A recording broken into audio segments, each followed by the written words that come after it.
తుఫాను బాధిత ప్రాంతాల్లో పర్యటిస్తున్న వైఎస్సార్ కాంగ్రెస్ పార్టీ గౌరవ అధ్యక్షురాలు వైఎస్ విజయమ్మ భీమవరంలో మీడియాతో మాట్లాడారు. దాన్ని ఒకసారి లైవ్ లో చూద్దాం.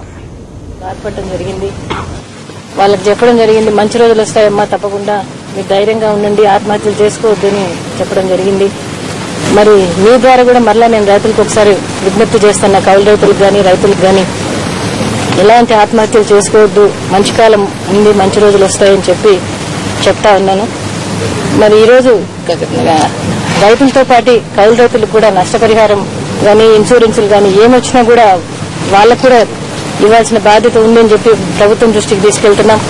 రాజశేఖర రెడ్డి గారు ఆ రోజు కౌలు రైతుల గురించి మంచి అంటే వాళ్ళకి కావాల్సిన రీతిగా చేస్తానని చెప్పడం జరిగింది.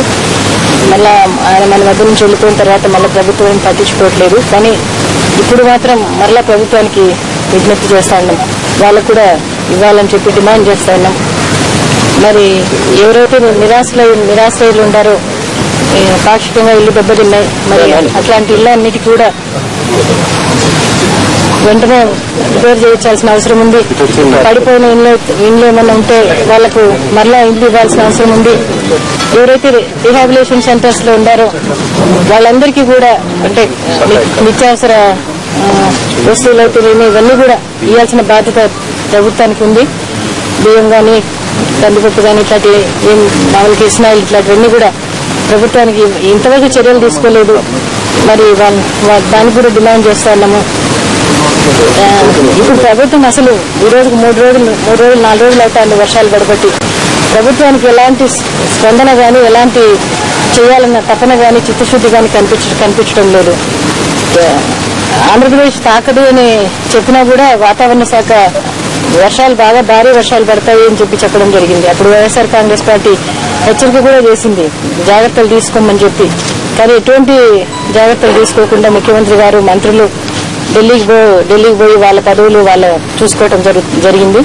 వచ్చిన తర్వాత కూడా కనీసం ఏం నిర్ణయాలు తీసుకునింది, రైతులకు వెంటనే స్పందించాల్సిన అవసరం ఉంది. కనీసం ఏమేం చేస్తామని చెప్పాల్సిన అవసరం ఉంది, ధైర్యం చెప్పాల్సిన అవసరం ఉంది. ఈరోజు 25 మంది చనిపోయినారంటే ఇంకా ఎంతమంది చనిపోతారో వీళ్ళు ధైర్యం కూడా చెప్పడం లేదు ఇంతవరకు కూడా. మరి ప్రభుత్వానికి అస్సలు శ్రద్ధ లేదు. రైతుల పక్షంగా వైఎస్ఆర్ కాంగ్రెస్ పార్టీ ఎప్పుడు ఉంటుంది.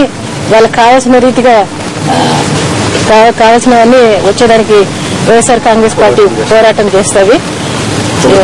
చేస్తాదని చెప్పి ప్రభుత్వం దిగొచ్చేంత వరకు చేస్తాదని చెప్పడం జరుగుతుంది.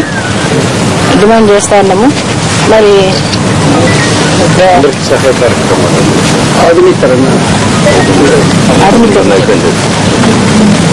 ఎప్పుడు కూడా అంటే వైఎస్ఆర్ కాంగ్రెస్ పార్టీ రాజశేఖర రెడ్డి గారు ఉన్నప్పుడు ప్రజల మధ్యలో ప్రజలతో ఉన్నారు, అన్ని చేసినారు. జగన్ బాబు కూడా లాస్ట్ టైం క్రాప్ హాలిడే ప్రకటించినప్పుడు కోనసీమకు వచ్చి ఆ రోజు ధర్నా చేసి రైతుల కోసం ఉండి చేయడం జరిగింది. మళ్ళా కూడా ప్రధానమంత్రికి అయితేనేమి శరద్ పవార్కి అయితేనేమి లెటర్లు రాయడము పోయి కలిసి చెప్పడం జరిగింది.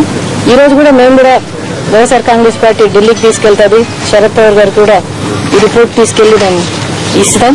రైతులకు మంచి జరిగేంత వరకు వైఎస్ఆర్ కాంగ్రెస్ పార్టీ పోరాటం చేస్తుంది. ఇక్కడ కనీసం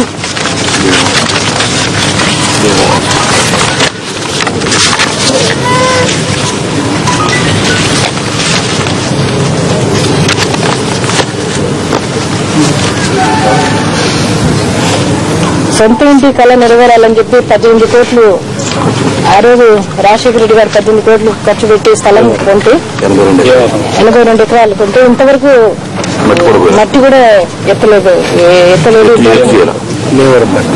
పట్టణానికి. తాగునీటి సమస్యకు 62 ఎకరాలు చెరువు ప్రవహించి దాన్ని కంప్లీట్ చేయడం జరిగింది. మరి ఆ చెరువు కూడా పూర్తిగా నింపలేకపోయినారు. ఒకసారి నీళ్లు ఇవ్వడం జరిగిందంట. రోజుకు ఒక పూట నీళ్లు ఇవ్వడం జరిగింది. అంతేకాకుండా 9 కోట్లు ఖర్చు పెట్టి బైపాస్ రోడ్డు వంతెనలకు 9 కోట్లు ఖర్చు పెట్టి చేస్తే కనీసం రైల్వే గేటు కూడా కట్టలేని పరిస్థితి ప్రభుత్వానికి ఉంది. చిన్న విషయాలు ఎందుకు మరి ప్రభుత్వం శ్రద్ధ తీసుకోలేకపోయింది? పెద్ద చేయలేకపోయినా పర్వాలేదు, చిన్నవి కూడా చేయలేకపోయింది ప్రభుత్వం.